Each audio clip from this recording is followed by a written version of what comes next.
So I've gone from being a husband that was so busy, so distracted from loving my wife to having a deeper intimacy when we're either together or apart. It didn't matter. It didn't matter how busy I was.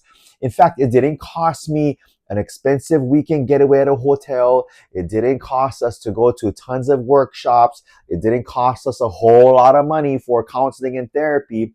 And the thing is, we have 4 sons between Julie and I, and we juggle 6 jobs. And today, I want to share with you a strategy that you can use that'll help you get closer and more emotionally intimate in your marriage. You see, the goal is physical intimacy and emotional intimacy. It's the two of them. And so today I want to share with you that strategy. It's an easy way, it's simple, and it's not something where it costs a ton of money. In fact, it doesn't cost any money at all. So let's get into it. The first one I want to share with you and to get closer, how to get closer in your relationship with your wife is first thing is to ask about the highs and lows. Ask about the highs and lows of the week, right? Highs and lows highs means the things that brought you joy, the things that got excited about, things that you were happy about, the things that made you smile or laugh. And the lows where maybe someone gave you a hard day, or you had a difficult conversation, or you feeling uncomfortable about a scenario situation, whatever it may be. And what this does, it creates open conversation, a discussion, an openness from asking your wife and says, babe, what was your highs and lows of today? And when you ask that, especially when you ask that in the middle or the end of the day, it really caused that tension in her to just disarm and relax. And again, that saying, happy wife, happy life, right? Well, this kind of contributes to that, allowing her to just decompress, to calm down.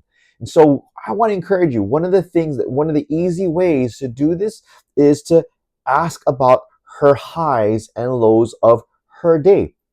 The second thing is to ask more questions. Ask more questions. This is really speaking to the fact about being just genuinely curious about her day. You want to be genuinely curious. When she brings about the highs and lows and she shares with you how amazing that experience she had with her coworker, or that benefit, or the special surprise, whatever it may be, whatever her high and her low is, be genuinely curious about that and ask more questions and ask something like, wow, what was that like? Oh, who was that?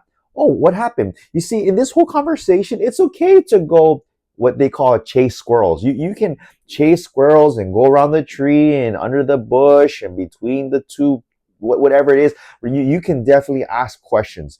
So maybe she may share something to the effect of, man, you know what? I finally met up with my best friend that I haven't seen for a long time.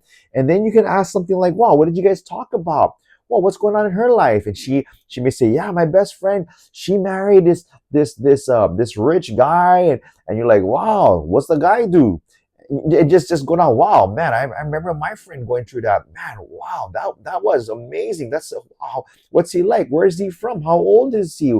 How much money do you think he made? It's just asking curious questions, right? Allow yourself to just chase rabbits, so they speak, as they say, and be genuinely curious about what your wife is bringing up in the sharings of her highs and lows. And maybe in the lows, right? You're sharing more about, man, what was that like? Oh my goodness, really? And you're just being in the moment with her as she's sharing these lows.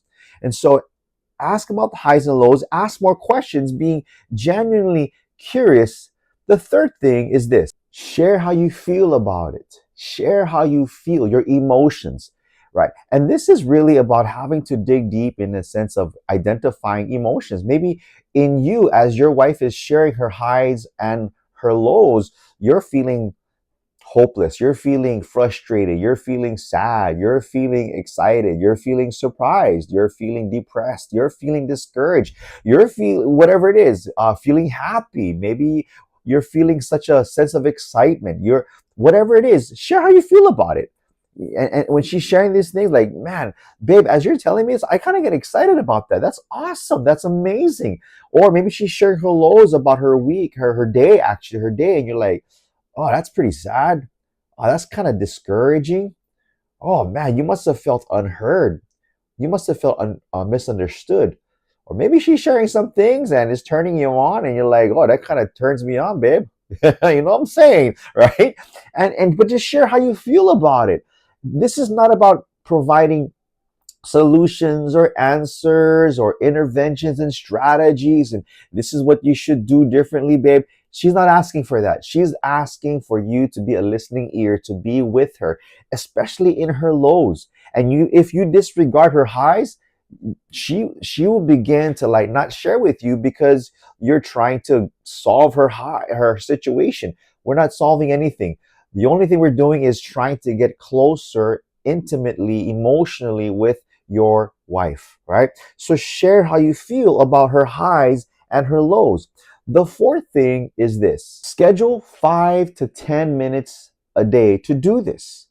At the end of the day, when you come home and you see her, whatever, maybe that's when you enter into the house, that's your trigger to tell you, oh, I need to spend some time to ask my wife about how her highs and lows, be more curious and genuinely curious about what she's going through, right? Maybe that's your trigger. The moment you get in, that's your tell of saying 5 to 10 minutes being with her. So schedule. I always say this: what doesn't get scheduled doesn't get done. And so you need to schedule that into your day, or whatever it takes. Here's another tip, right? You're thinking, man, when I get home, I'm pooped. I don't know if I can do 5 to 10 minutes. Well, here's another tip. If you do this throughout your day, maybe it's a text to her saying, how was your highs? What was your highs and lows of today? Maybe it's a phone call during your lunch break and you're asking her, hey babe, how you doing? What's your highs and lows of today so far? Right? Because it's a lunch break, the day hasn't finished yet, and you're just doing a midway check-in. I'm asking her, how was your highs and lows of today so far, right? And I'll just give that few minutes. And when you get home, it kind of helps to kind of cut back some of that time. But in the general thing, this is not hard. This is not expensive. This doesn't cost money. You're not going to therapy and counseling and workshops for this. It's a simple daily check-in that you simply, it's like the old saying, the grass is greener not on the other side. The grass is greener where you water it. And the thing is, I want to encourage you to water the relationship of you and your wife. That intimacy of your between you and your wife needs to be watered. And this is an easy, simple way to do that on a daily basis. So what's the key in all of this? What's the bottom line? What I'm sharing with you is this: if you can do all this, the bottom line is all this. If you forget everything we've talked about so far today and you forget everything, here's the one thing that I want you to walk away with. Here it is. Ready? Check in daily. Check in with her daily. When you check in with her, either during lunch, either during the evening, or maybe even in the breakfast, when you have breakfast together, if you do have those moments with her, right, and you take those 5 to 10 minutes and you check in with her daily, and you will have this closer relationship. The problem is when we don't check in daily with our spouse and we just make it unannounced and it's not an intentional thing, we risk falling into the trap of this very thing that kills our marriage. Watch this next video to learn more about the number one thing that kills our marriage, and I will see you there.